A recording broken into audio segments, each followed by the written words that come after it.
My name is Nashelle Williams, and today I will be introducing Marie-Laveaux. Marie-Laveaux was born in Louisiana, September 10th, 1801. Her mother's name was Marguerite Darcantrell, and she was a free slave. Her father's name was Charles Laveaux, and he was a mixed race and a wealthy businessman. Despite him never marrying her mother, he acknowledged his paternity through legal documents. Soon after Marie was born, her mother left her with her maternal grandmother.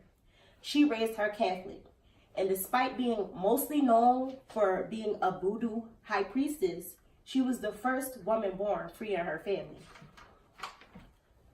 She was known to be generous, and she was often helping the sick and giving to the poor.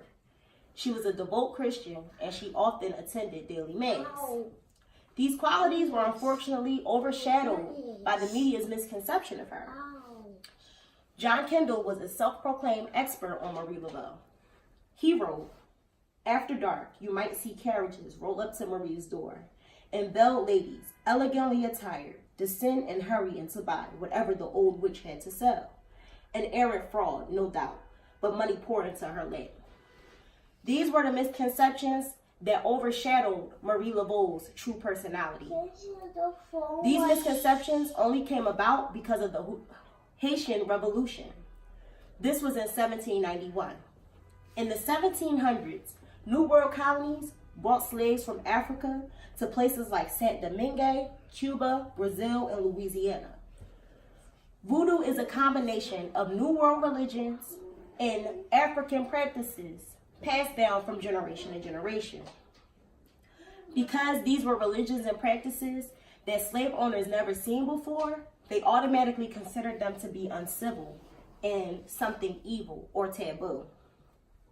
These practices scared slave owners, and when African slaves rose up in 1791, the only explanation slave owners could give was that they had to have some type of help from the devil in order to find the power and confidence to finally stand up for what was right.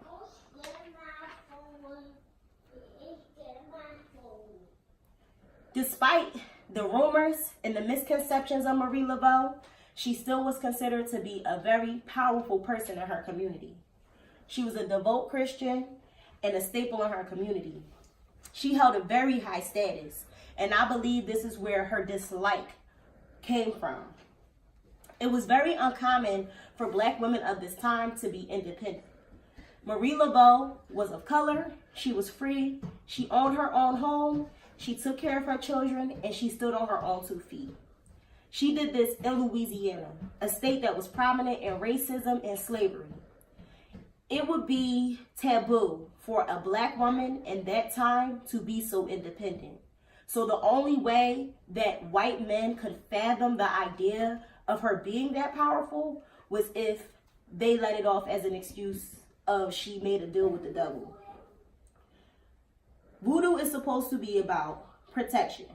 It includes prayer, communing with Lo, also known as the spirit, and placing offerings on altars. These practices are common in many religions, but because there were Black people that were doing this, it was called uncivil.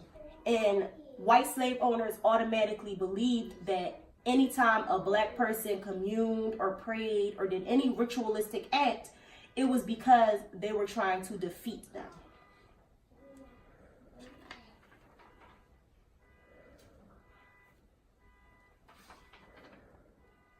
She was also known to partake and lead into celebrations. And this is where the legend of Marie-Laveaux was born. She was also known for selling grizz bags for protection and offering advice and services.